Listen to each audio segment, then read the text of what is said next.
Subscribe करें Avadhnama news.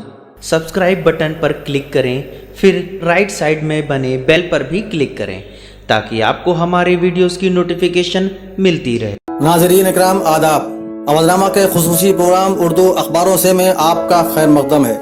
मैं हूं आपका मेज़बान हारून रशीद। आज के रोजनामा अवधनामा में जनाब शकील रशीद का मजमून मॉब लिंचिंग के खिलाफ बिल तो बन गया, पर क्या ये मंजूर भी होगा? हालात हाजरा के एतबार से एक अहम मजमून है। पेश है मजमून का खुलासा। मॉब लिंचिंग पर काबू पाने के लिए एक कदम तो उठा है। हुजूमी तशद्दुद के खिलाफ कानून साजी के लिए यूपी स्टेट लॉ कमीशन के chairman retired justice A.N. Mittal ने 188 सफाती मुसव्वदा रियासत के वजीर आला योगी आदित्यनाथ को सौंप दिया है। इस मॉब लिंचिंग बिल 2019 में 3 बातों पर जोर दिया गया है। नंबर 1, शदीद जख्मी होने पर मुजरिमों को 10 बरस की सजाए कैद और मौत पर सजाए उम्र कैद। नंबर 2, हुजूमी तशद्दुद के कसूरवारों, मंसूबा साजों और इस कभी अमल के लिए उकसाने वालों पर सख्त तरीन जुर्माने। नंबर 3, और फराइज से कोताही बरतने वाले पुलिस अफसरान और जिला इंतजामिया के अहलकारान के खिलाफ मुजरिमाना कार्रवाई। मजमून निगार लिखता है कि बिल ताखीर से आया, पर शुक्र है कि आया। सुप्रीम कोर्ट में जब हुजूमी तशद्दुद का मामला गया था, तब उस वक्त के चीफ जस्टिस दीपक मिश्रा की क़यादत वाली बेंच ने हुजूमी तशद्दुद को खौफनाक तरीन मोबोक्रेसी करार देते हुए मरकजी सरकार को मॉब लिंचिंग के खिलाफ सख्त तरीन कानून बनाने की हिदायत दी थी। बात जुलाई 2018 की है, पर जैसा कि हम देखते आ रहे हैं, उस वक्त की मोदी सरकार ने सुप्रीम कोर्ट की बात शायद एक कान से सुनकर दूसरे कान से उड़ा दी, क्योंकि अदालत उज़्मा की हिदायत पर कोई पेशरफ्त नहीं हुई, बल्कि हैरत अंगेज तौर पर मॉब लिंचिंग के वाकयात में मजीद इजाफा हो गया।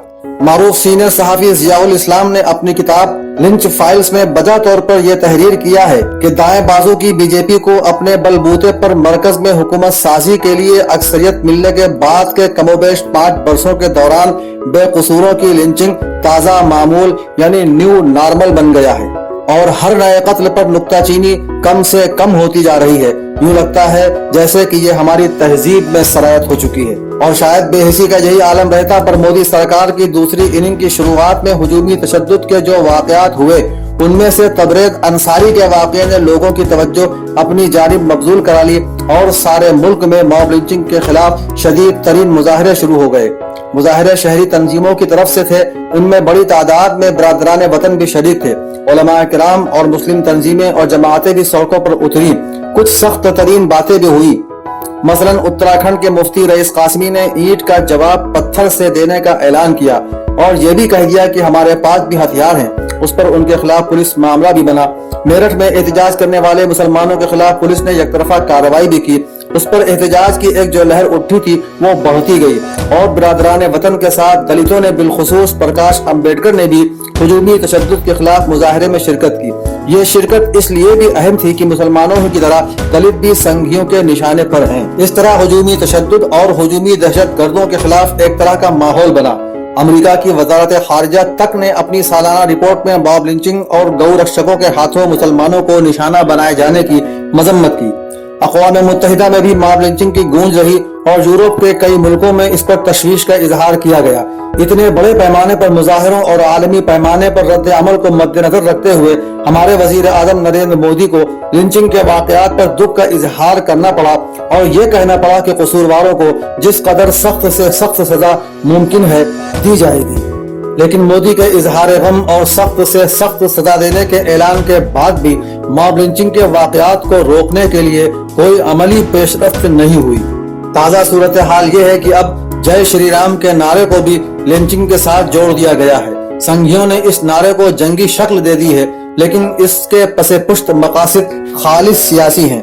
बीजेपी की पूरे मुल्क पर हुक्मरानी के लिए मॉब लिंचिंग का सियासीकरण जरूरी था और फिर उसे एक तकद्दुस का हाला पहनाने की जरूरत थी, जो जय श्री राम ने पूरी कर दी। चूंकि ये कत्ल गारतगरी, फसादात और हुजूमी तशद्दुद हुकूमत हथियाने के हथकंडे हैं, शायद इसीलिए सुप्रीम कोर्ट की हिदायत पर गौर फिक्र की मरकजी सरकार ने कोई जरूरत महसूस नहीं की, वरना यूपी लॉ कमीशन से पहले मरकजी लॉ कमीशन को मॉब लिंचिंग के खिलाफ ड्राफ्ट बिल पेश कर देना चाहिए था।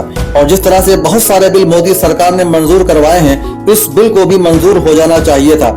मसलन कि जैसे तलाक सलासा पर पाबंदी का बिल। मॉब लिंचिंग की वारदातों से मोदी सरकार का कुछ बिगड़ नहीं रहा था, बल्कि फायदा ही था, इसलिए उसने बिल लाने की कोई कोशिश नहीं की। बहरहाल मरकजी लॉ कमीशन न सही, यूपी लॉ कमीशन ने मॉब लिंचिंग के खिलाफ एक कदम उठा लिया है। वजीर आजम नरेंद्र मोदी को न सही, यूपी के वजीर आला को ही सही ड्राफ्ट बिल पेश कर दिया गया है और इस तजवीज के साथ पेश किया गया है कि इसको जिस कदर जल्द मुमकिन हो मंजूर कर लिया जाए।